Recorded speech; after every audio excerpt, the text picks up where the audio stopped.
भैरव उवाच देवेशि देहरक्षार्थं कारणं कथ्यतां ध्रुवम् म्रियन्ते साधकायेन विना श्मशानभूमिषु रणेषु चातिघोरेषु महावायुजलेषु च शृङ्गिमकरवज्रेषु ज्वरादिव्याधिवह्निषु। श्रीदेव्युवाच कथयामि शृणु प्राज्ञ वटोऽस्तु कवचं शुभम् गोपनीयं प्रयत्नेन मातृजारोपमं यथा तस्य ध्यानं त्रिधा प्रोक्तं सात्विकादिप्रभेदतः सात्विकं राजसं चैव तामसं देव तच्छृणु ध्यानम् वन्दे बालं स्फटिकसदृशं कुण्डलोद्भासि वक्त्रं दिव्याकल्पैर्नवमणिमयैः किङ्किणीनूपुराद्यैः दीप्ताकारं विशदवदनं सुप्रसन्नं त्रिनेत्रं हस्ताब्जाभ्यां बटुकमनिशं शूलखड्गौदधानम् उद्यद्भास्करसन्निभं त्रिनयनं रक्ताङ्गरागस्रजं स्मेरास्यं वरदं कपालमभयं शूलं दधानं करैः नीलग्रीवमुदारभूषणशतं शीतांशुचूडोज्ज्वलम् बन्धुकारुणवाससं भयहरं देवं सदा भावये ध्याये नीलाद्रिकान्तं शशिशकलधरं मुण्डमालं महेशं दिग्वस्त्रं पिङ्गकेशं डमरुमथस्रिणीं खड्गशूलाभयानि नागं घण्टां कपालं करसरसीरुहैर्बिभ्रदं भीमदंष्ट्रम् सर्पाकल्पं त्रिनेत्रं मणिमयविलसत्किङ्किणीनूपुराढ्यम् अस्य वटुकभैरवकवचस्य महाकाल ऋषिरनुष्टुप्छन्दः श्रीवटुकभैरवो देवतां बम्बीजं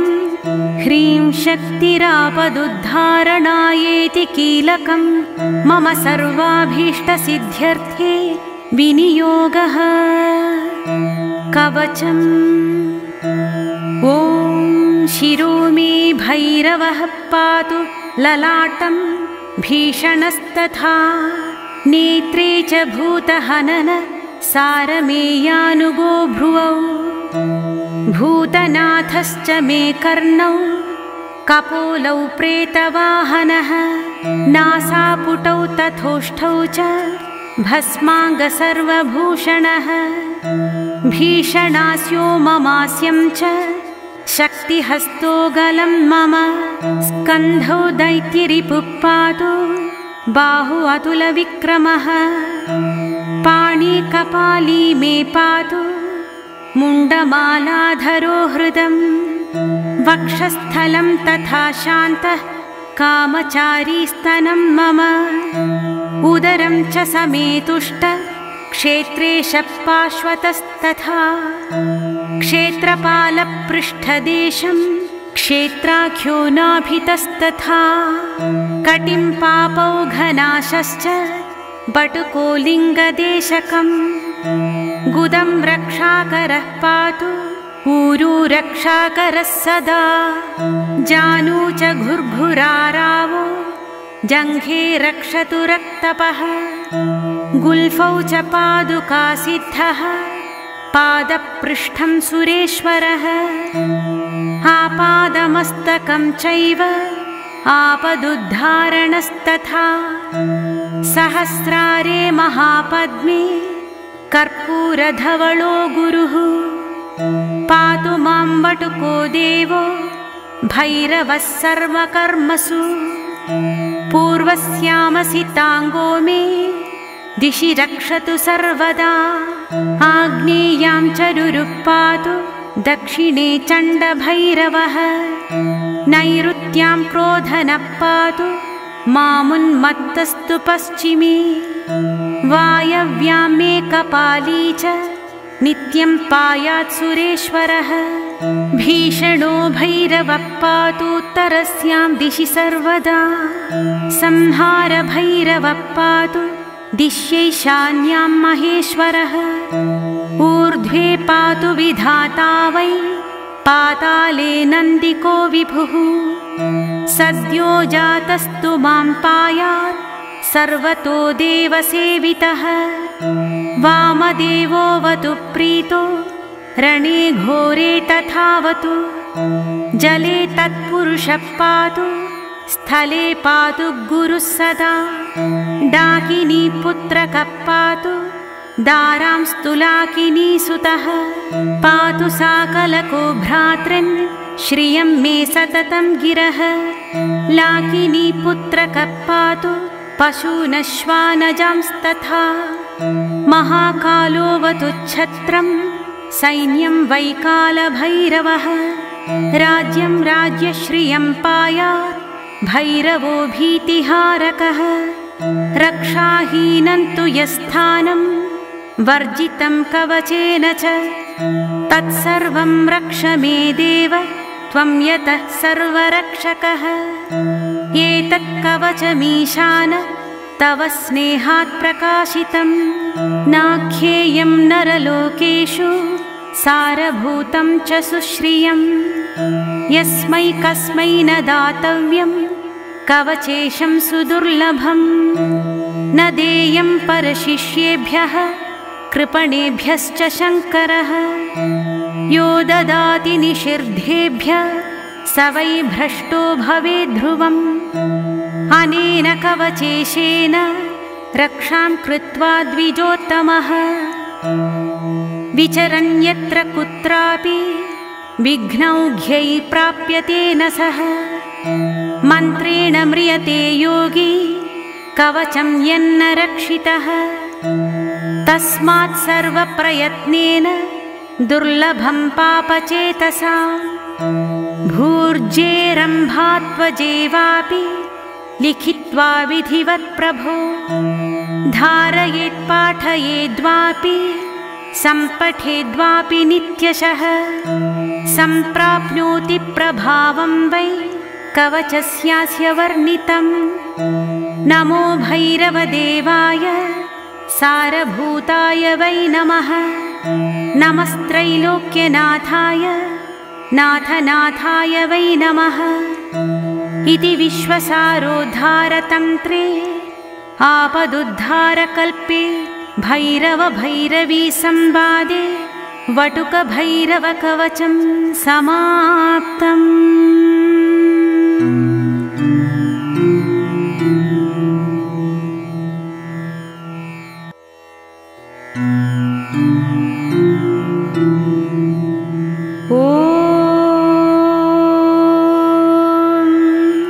श्रीभैरव उवाच देवेशि देहरक्षार्थं कारणं कथ्यतां ध्रुवम् म्रियन्ते साधकायेन विना श्मशानभूमिषु रणेषु चातिघोरेषु महावायुजलेषु च शृङ्गिमकरवज्रेषु ज्वरादिव्याधिवह्निषु श्रीदेव्युवाच कथयामि शृणु प्राज्ञ वटोस्तु कवचं शुभम् गोपनीयं प्रयत्नेन मातृजारोपमं यथा तस्य ध्यानं त्रिधा प्रोक्तं सात्विकादिप्रभेदतः सात्विकं राजसं चैव तामसं देव तच्छृणु ध्यानम् वन्दे बालं स्फटिकसदृशं कुण्डलोद्भासि वक्त्रम् दिव्याकल्पैर्नवमणिमयैः किङ्किणीनूपुराद्यैः दीप्ताकारं विशदवदनं सुप्रसन्नं त्रिनेत्रम् हस्ताब्जाभ्यां बटुकमनिशं शूलखड्गौ दधानम् उद्यद्भास्करसन्निभं त्रिनयनं रक्ताङ्गरागस्रजम् स्मेरास्यं वरदं कपालमभयं शूलं दधानं करैः नीलग्रीवमुदारभूषणशतं शीतांशुचूडोज्ज्वलम् बन्धुकारुणवाससं भयहरं देवं सदा भावये ध्याये नीलाद्रिकान्तं शशिशकलधरं मुण्डमालं महेशम् दिग्वस्त्रं पिङ्गकेशं डमरुमथस्रिणीं खड्गशूलाभयानि नागं घण्टां कपालं करसरसीरुहैर्बिभ्रदं भीमदंष्ट्रम् सर्पाकल्पं त्रिनेत्रं मणिमयविलसत्किङ्किणीनूपुराढ्यम् अस्य वटुकभैरवकवचस्य महाकाल ऋषिरनुष्टुप्छन्दः श्रीवटुकभैरवो देवतां बम्बीजं ह्रीं शक्तिरापदुद्धारणायेति कीलकं मम सर्वाभीष्टसिद्ध्यर्थे विनियोगः कवचम् ॐ शिरो मे भैरवः पातु ललाटं भीषणस्तथा नेत्रे च भूतहनन सारमेयानुगो भ्रुवौ भूतनाथश्च मे कर्णौ कपोलौ प्रेतवाहनः नासापुटौ तथोष्ठौ च भस्माङ्गसर्वभूषणः भीषणास्यो ममास्यं च शक्तिहस्तो गलं मम स्कन्धौ दैत्यरिपुः पातु बाहु अतुलविक्रमः पाणिकपाली मे पातु मुण्डमालाधरो हृदं वक्षस्थलं तथा शान्तः कामचारी स्तनं मम उदरं च समेतुष्ट क्षेत्रे शपाश्वतस्तथा क्षेत्रपालपृष्ठदेशं क्षेत्राख्यो नाभितस्तथा कटिं पापौघनाशश्च बटुको लिङ्गदेशकम् गुदं रक्षाकरः पातु ऊरू रक्षाकरः सदा जानू च घुर्घुरारावो जङ्घे रक्षतु रक्तपः गुल्फौ च पादुकासिद्धः पादपृष्ठं सुरेश्वरः आपादमस्तकं चैव आपदुद्धारणस्तथा सहस्रारे महापद्मे कर्पूरधवलो गुरुः पातु मां वटुको देवो भैरवः सर्वकर्मसु पूर्वस्यामसिताङ्गो मे दिशि रक्षतु सर्वदा आग्नेयां चरुरुः पातु दक्षिणे चण्डभैरवः नैऋत्यां क्रोधनः पातु मामुन्मत्तस्तु पश्चिमे वायव्यां मे कपाली च नित्यं पायात् सुरेश्वरः भीषणो भैरवः पातुत्तरस्यां दिशि सर्वदा संहार भैरवः पातु दिश्यैशान्यां महेश्वरः ऊर्ध्वे पातु विधाता वै पाताले नन्दिको विभुः सद्यो जातस्तु मां पायात् सर्वतो देवसेवितः वामदेवोऽवतु प्रीतो रणे घोरे तथावतु जले तत्पुरुषः पातु स्थले पातु गुरुः सदा डाकिनी पुत्रकः पातु दारां स्तुलाकिनी सुतः पातु साकलको भ्रातृन् श्रियं मे सततं गिरः लाकिनी पुत्रकः पातु पशूनश्वानजांस्तथा महाकालोऽवतु छत्रं सैन्यं वैकालभैरवः राज्यं राज्यश्रियं पायात् भैरवो भीतिहारकः रक्षाहीनं तु यस्थानं वर्जितं कवचेन च तत्सर्वं रक्ष मे देव त्वं यतः सर्वरक्षकः।